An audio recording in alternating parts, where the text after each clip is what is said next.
This program is not for children. If you are under the age of 13, then politely leave.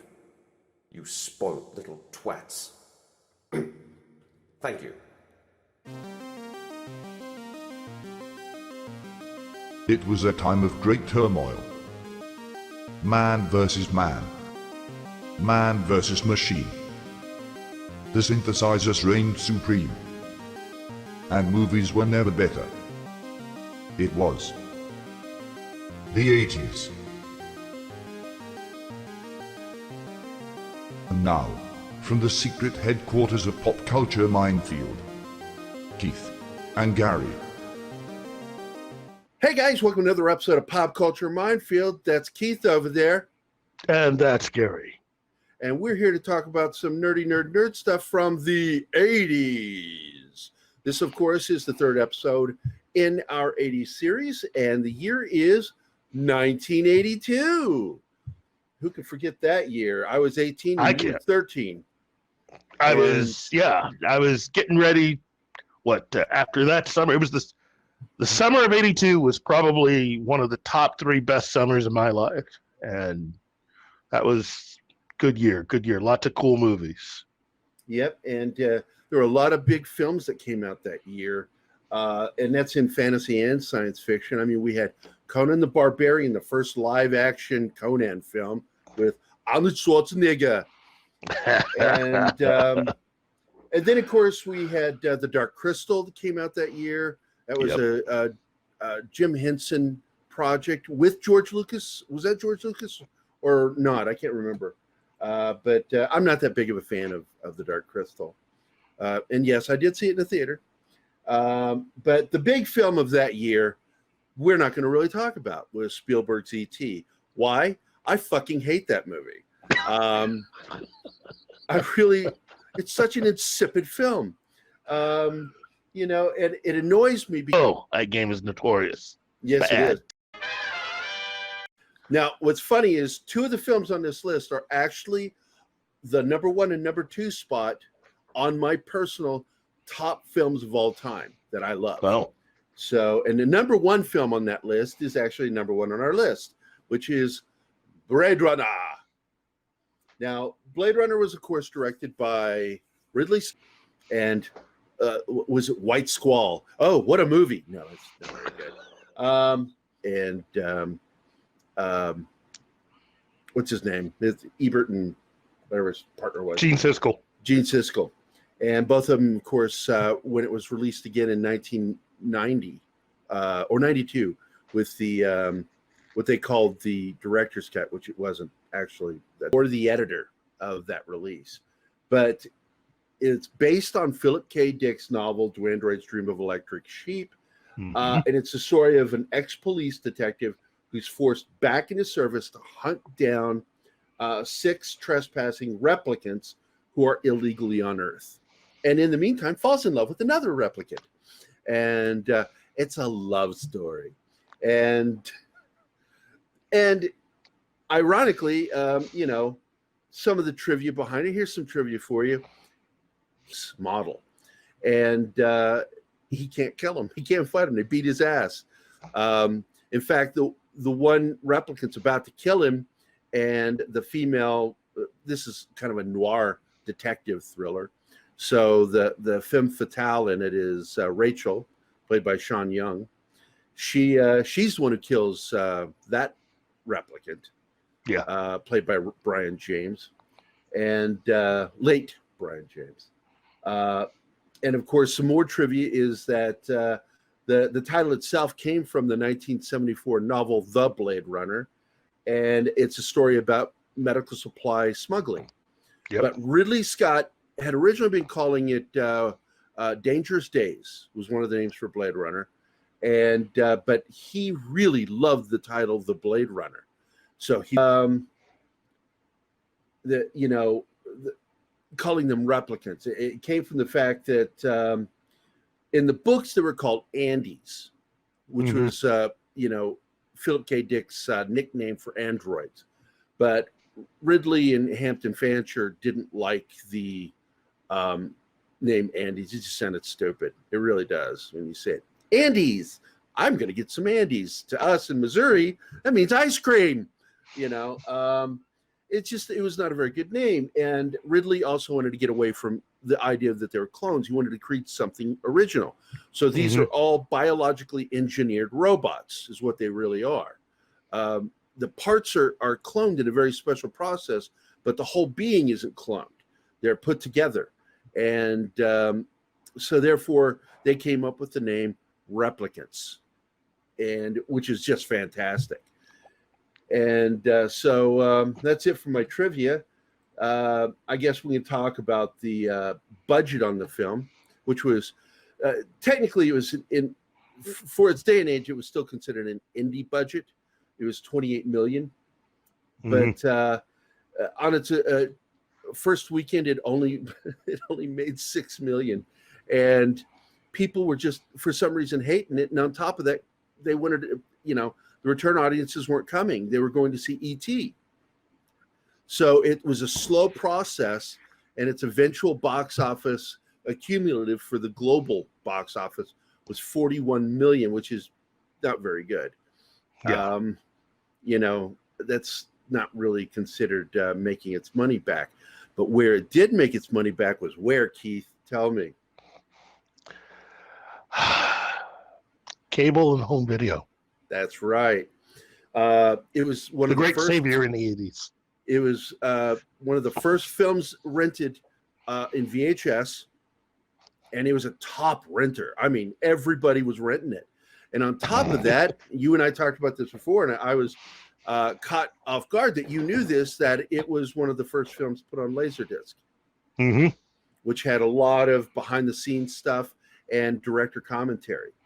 And it was one of the first films to get that kind of major treatment and have it be so. Look, fans of Blade Runner knew what they wanted, and they wanted as much information as they could get their hands on, and they were just obliging them. And it's unfortunate that Laserdisc didn't turn out to be a much bigger thing than what it was, because that would have changed. It was too clunky. Yeah. And I owned a Laserdisc player, and they were very sensitive, and it wasn't a very cost-effective way for them to do it. And once the idea of DVD came out, that was brilliant. It put it all down into a compact area, and you could have layers. And as DVDs got better, more and more layers, you had to, of course, increase the abilities of the DVD players. And DVD players got cheaper, and eventually we got Blu-ray, and now they've got this 4K, which people can't even see in 4K. The human eye can't perceive 4K. But for some reason, everybody wants to watch 4K. And I'm like, you're actually seeing between 2 and 3K. That's just as high as your eyes can go. Which is right around Blu-ray. So anyway, I'm a dick. But one of the things that really kind of hit home is that this film slowly built a huge following, and it made Warner Brothers a lot of money. But people were like, when are we going to get a sequel? Because Ridley thought about doing a sequel in the early 2000s. He had bought the movie set and studio that shot Judge Dredd with Stallone. And he wanted none of the set destroyed because he wanted to shoot his film. He was going to call it Metropolis. And but all of that fell through because the relationship with the Bud York and Gerry Parenchio, the owners of Blade Runner, the Blade Runner Partnership, as they're called. Look, I'm not going to be polite about it. They were kind of assholes, and there was a personal hatred for Ridley by one of the partners, and I'm not going to say who it was. You can look it up yourself. And he was the one who kept firing him because Ridley was fired like 3 times making Blade Runner. Wow. It's hard to believe that film even got made. And of course, for years, we had a lot of number issues with how many replicants were in the story because they say 6, but then there's 5, and then there's back to 6, and then there's 4. And what it is that there was another replicant that was in the story, Mary, that he was supposed to, again, a female that Rick Deckard kills. Or he doesn't kill her, he finds her dead. And it was played by a famous actor's wife, but that scene was cut out gone, not in the movie. And so it caused a lip flap of a number that doesn't exist. And so it's kind of confusing to people, where eventually when my buddy Charlie Desalarica worked with Ridley to do the final cut, which I'm proud to have been a part of helping happen, through Blade Zone. It was our work through Blade Zone, Gary Willoughby's, all of us, of making Blade Runner popular and keeping it in the zeitgeist that brought about the potential of this ever happening. And Charlie was able to go in there and fix the lip flap and redub and he did an amazing job. If you have never seen the final cut, it is the definitive cut of the film. Don't get me wrong, I love the Rick Deckard narration from 1982, but the final cut is my favorite version because it's almost perfect. Almost perfect. But do you have anything you want to add to that, buddy? There's not much I can add to that. You pretty much just covered the whole thing. Look, I look at it this way. If you claim to be a science fiction fan and you've never at least sat down one time to watch this movie, do yourself a favor and at least do that much. Watch this film one time. Now, in your opinion, what would be the version of the film that you would want people who have never seen it before to watch? The final cut. It's the definitive cut. But I always tell people, after you've watched it, go watch the theatrical release from '82 and then enjoy the work print. And if you watch the 1992 version, the director's cut, really, you just kind of go, oh, we've already tread this territory. Don't bother with the director's cut. Watch the final cut, then watch the theatrical cut, and then watch the original work print, because it's completely different and the narration's different too. Yeah, it's and they're all available on the special edition final cut. All versions of the film are available on there. So go buy that if you want to. And moving on to our next film, which is a favorite of both Keith's and mine, Time Rider: The Adventures of Lyle Swan. Now, what I find interesting about this is I don't know shit about the director. What's his name? William Deere. I don't know what he's ever done before. But what made me see this movie was what was it, Keith? You know me better than anybody. Come on. It's having a famous person be a producer, actor, whatever you want to call him in this film. That was Mike Nesmith, Texas musician Mike Nesmith. Famous because he was also the lead guitarist for the TV band The Monkees. The Monkees. And his mom invented liquid paper. That's right, liquid paper. He was rich before he was cast in anything. He was already rich. He didn't have to do it. He just loved doing it. And he was, of course, the executive producer on this film. And it was such a quirky film because it kind of came out of nowhere. I probably would have even seen it if I hadn't found out through reading in one of the trade magazines that Nesmith was the producer. And I'm like, science fiction, time travel? All right, you got me. And of course, the story is about a maverick motorbike racer who accidentally wanders onto a top secret time travel research test site, which unintentionally teleports him to the mid 1800s, where he ends up having to fight violent outlaws for his survival and becomes his own grandpa. Spoilers. Because he meets his grandmother and falls in love with her and does the dirty. Well, to be fair, the actress playing his grandmother, she was kind of hot. So. She was hot. They had a really good cast in that. You had Gus, you had Fred Ward, who had just gotten out playing Gus Grissom in The Right Stuff, and this was just before he did Remo Williams, which is another great 80s film. You had Peter Coyote, who had just been in a movie with Fred Ward called Southern Comfort, which is another favorite film of mine from the 80s. I love that freak. It had Keith Carradine. Gosh, who else was in that? I'm drawing a blank, but I love that movie. Richard Mass. Oh, Brian James from Blade Runner was in Southern Comfort. He played one of the Cajuns. Yeah. It's hunting them. Anyway, Richard Masur, who was in 2 big movies that year. He was in this movie, and he played Clark in The Thing, which is on our list too, because that's number 2 of my favorite films of all time.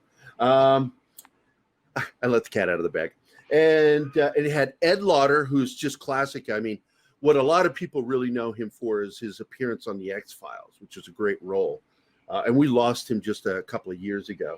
And then Tracy Walter, who I remember best for playing Frog in the Best of the West TV series. But that guy was in everything. Batman, he played Bob. Yep. Bob, my number one guy. Yeah, no. And then, of course, we had one of your favorites and one of my favorites, Al Q. Jones, who plays the sheriff in the movie. And that just a guy with a presence. Everywhere. He was everywhere. That dude was on TV and movies. And, you know, I love that guy as an actor, just a natural. But, you know, I don't know how that one did. I'm assuming that was a low-budget film, indeed. It was. And, but, you know, the sad part of it is that it has been like heavy metal, we talked about last episode, had trouble with its releases on DVD and Blu-ray. We've not yet to date gotten the DVD or Blu-ray release. And any version that was ever released on television or on VHS were cut differently than what was in the theater. And so I'm hoping one day, crossing my fingers, that we will eventually get a definitive cut of that film. Yeah. So, and that's some sad trivia. It's sad. Let's see. We'll move on to the next one, which I'm sure you're going to want to talk about, which is Star Trek II, The Wrath of Khan. You know, the thing about this particular movie, outside of just being another Star Trek movie, is that this was a very important film in the Star Trek catalog. Not only was it a movie that was meant to be made a little cheaper than the last movie, but I think it's so far still the only movie in history that is an actual sequel to an episode of a television series. Yep. And many people who've watched this movie don't know that, which shows you how many people have actually seen the original series Star Trek. But this film is just solid from beginning to end. It's a great story, and even though you have a cast made up of people from the original series, this is an example of having a good director, a solid script, and a crew that knows what the hell they are doing in order to put together a solid story. This is a story that is just a classic, and it is deserving of your time. If it's been a few years since you've seen it, you need to watch it again, because I'm telling you, the way they put this film together, the amount of money that they were able to save, yet still put it all on the screen. For no other reason outside of the fact that this movie is important for one other piece of trivia. This movie is the debut of Pixar. That Pixar, who ended up creating one of the visual effects for this movie. The entire film effect, the CGI film showing how the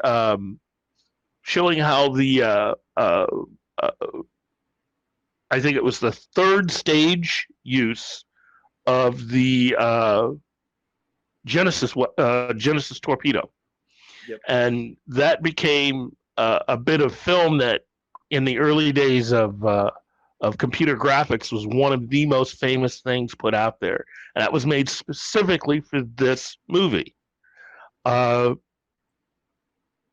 had a great director in Nicholas Meyer, an incredible cast.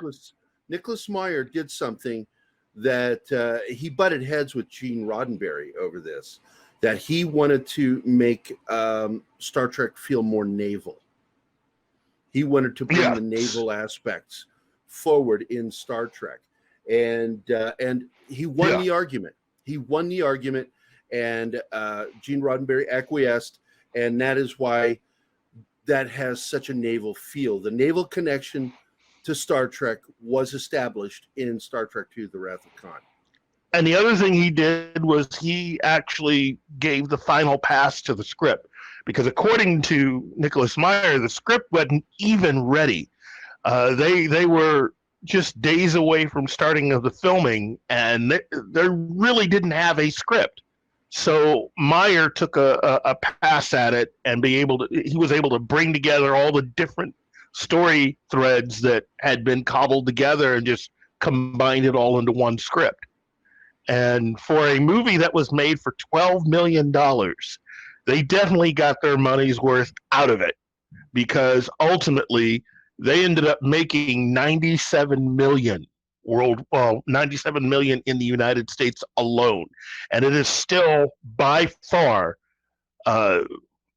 one of the top two, if not the most popular Star Trek film of all time, bar none. And it is just, it's Shakespeare, it's Moby Dick, it's all these great stories that they have in this one movie, and just told damn well. One of my favorite movies of the 80s, definitely my top three. So Star Trek II: Wrath of Khan is also the only Star Trek film, or the first, to make me actually cry, because the delivery of the eulogy, as well as the final scene on the bridge before we cut away to the Genesis planet where Kirk is talking about Spock and his feelings about Spock, absolutely ripped me apart. I'm sitting there blubbering like an idiot at 18 years old. And spoiler alert, Spock dies. The formula for this movie became the formula for a lot of the Star Trek films that followed, in basically creating major motion pictures, but shooting them like television shows or episodes. And that really is the secret of this movie compared to Star Trek the Motion Picture, is just shooting it like that. And in my opinion, that's really the way that all Star Trek shows should be. I mean, Star Trek movies should be shot. So agreed. And interestingly, that was shot for a budget less than Blade Runner's, $12 million. But that was a studio $12 million. And so it's more effective when you're using the studio and the studio's money. So you get a lot more bang for your buck, whereas Blade Runner was done different sources for the money. But $12 million, and they brought nearly $100 million home on that film. Yeah. And you reusing things like sets. You were using the same bridge set to actually film the entire Enterprise crew, and then turning it around and turning so much money on that. Exactly. Yeah.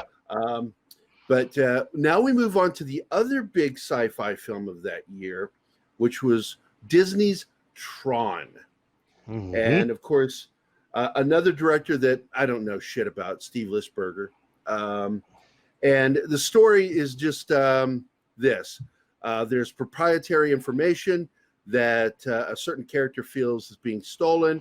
The security guy for the company feels that there's something funny going on. So they're all kind of investigating separately. And the character Jeff Bridges is a game designer, and he thinks that they stole some of his proprietary software. And when he breaks in to find it, to prove it, he is broken apart digitally by the security system, the mainframe, and converted into an avatar walking around in the digital world. And it was it really was an amazing film, designed by Blade Runner designer Sid Mead. It really created they did 3D animation mixed with classic 2D animation, mixed with just really good special effects. And it was very inventive how they made their suits glow, which was a reverse process of having black lines on whatever they were wearing. And then when they do the photography, they turn that black line into a white line. And so on a separate layer, it's brilliant what they did. The hand-drawn animation that was done in it as well was amazing. Disney was way ahead of the game with this. And of course, this would lead up to them eventually doing The Last Starfighter. Yes. And also a very important film in the development of even Pixar. This is another film that would have a later groundbreaking effect on the future of film, because the people behind Pixar point to this film being the one that allowed them to consider making the kinds of movies that Pixar is known for, which are computer-generated films. You got to remember, when Pixar made their segment for Star Trek II, that was back when they were just a computer effects company working to provide stuff like that as a division of ILM, or working in concert with ILM. And by the time Disney acquired Pixar, they had become this company that was known for computer-generated animation. And so they had pretty much just changed the whole of who they are and how they worked. But Tron is an example of everything that they aimed to try to do. And in my opinion, it's still one of those things that makes me question, why didn't they just didn't go out and get the Pixar people to make a Tron movie, since pretty much everybody that works there is a fan? Just saying, that would have been, if you got Pixar to make a Tron movie, I think you would have had more success doing that. The next film on our list is Arness, who played the creature, who would go on to play Marshall Dillon in Gunsmoke, and just an incredible cast. And when it comes to this film, my memory of this movie opening weekend was they had this stunt where I think a couple days before the film, they buried a guy alive at the theater site where they were holding the world premiere, and they were going to have him underground and then dig him up the day that the movie opens that Friday. And they ended up doing, I thought it was an incredible stunt, because it gave a nice big, oh yeah.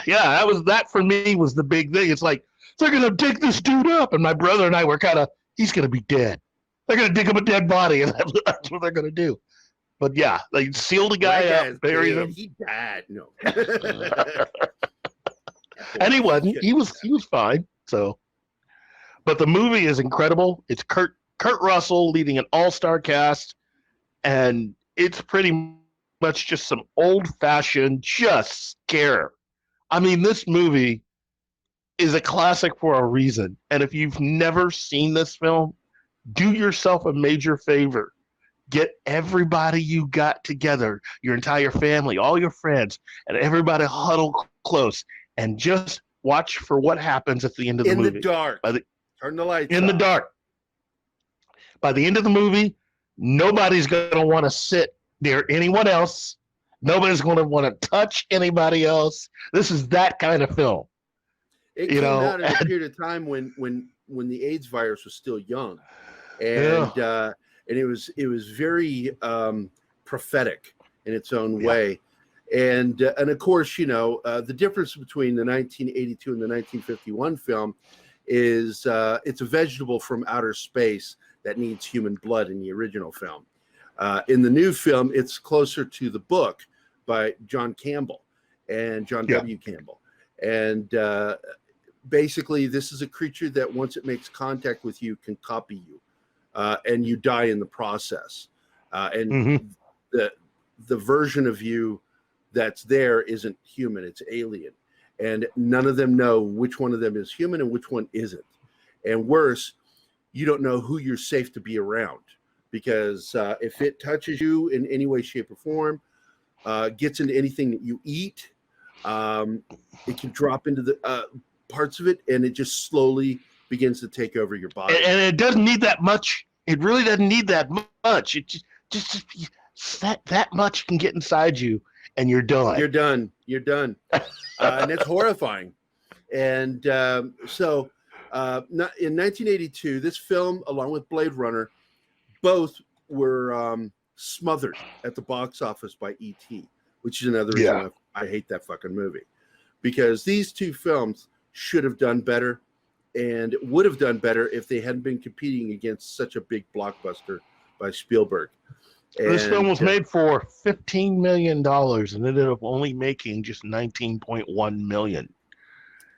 But like Blade Runner, it got a second life on home release and made its money and is a big earner for Universal, as is Blade Runner is for Warner. And Warner may not have brought home a lot of money off of even the Blade Runner sequel, Blade Runner 2049. I guarantee you it's going to make its money back and then some through home release. And we never get to see those numbers. They never show us those numbers. Cheating bastards. I wonder why. I've always believed that it's to shortchange any of the people that worked on the film that had a percentage. I've always believed that that's why they do it that way. I think the studio system is corrupt, and I just think that that's dirty business. It's the studio system. So, but that's it. That's our list for this week. We do have some honorable mentions, which of course brought up earlier. Conan the Barbarian, great freaking movie, written and directed by John Milius, starring Arnold Schwarzenegger, Sandahl Bergman, James Earl Jones, Mako. God, I miss that guy. And Max von Sydow as the Usurper, which is one of the stories stolen from or taken from one of the books, The Usurper. And that is a movie that has a huge Midwest connection, both in the state of Texas and the state of Missouri.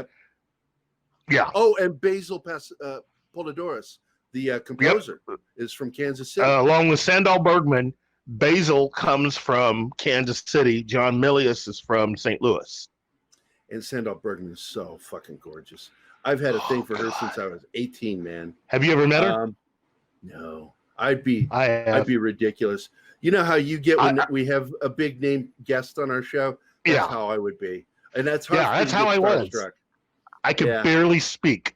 All legs. Now, I do want to point out a couple more films that were big that year, which was Beastmaster and Wes Craven's Swamp Thing. Even though the Swamp Thing itself was the worst practical makeup I've ever seen, they made up for it in the sequel, but the sequel was garbage. But great makeup. Dick Durock is the Thing, Swamp Thing.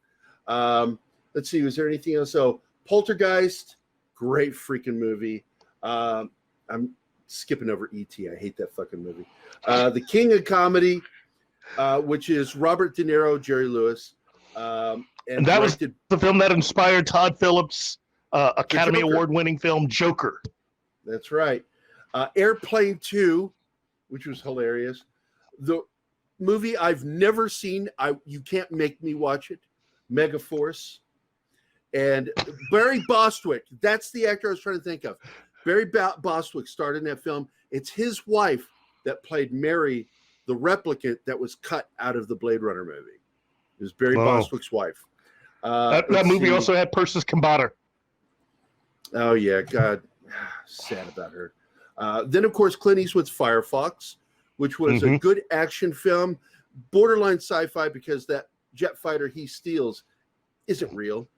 And John Dykstra did the visual effects for that, the guy who did the visual effects for the first Star Wars film. The film Night Shift with Henry Winkler and Michael Keaton. Hilarious freaking movie. Shelley Long. The floor broke my fall. Come on. You remember that? That was a great line. They're like, they see him fall and he lands flat and they're like, oh my God, are you okay? He goes, don't worry. The floor broke my fall. Michael Keaton's hilarious. Q, The Winged Serpent with Michael Moriarty. So I'm a big fan of that film. And then, of course, Friday the 13th, Part 3, which I did. I admit it. I saw it in the theater because I wanted to go see all the 3D movies that year that came out. Well, that includes, actually not that year, but later, too, because I went to see Jaws 3 in 3D. That was the next year when it was 84, right? I think so. Or was that 83? It was 83 or 84. But there we are. That's it. That's your Pop Culture Minefield 1982 report. And that's Keith over there. And that's most definitely Gerry. And we're out of here. Get off our lawns! Hey guys, thanks for watching Pop Culture Minefield. If you've enjoyed the show, please remember to like and subscribe, and don't forget to hit the bell icon. Remember, you can find us at Pop Culture Minefield on both Facebook and Instagram. Thank you again.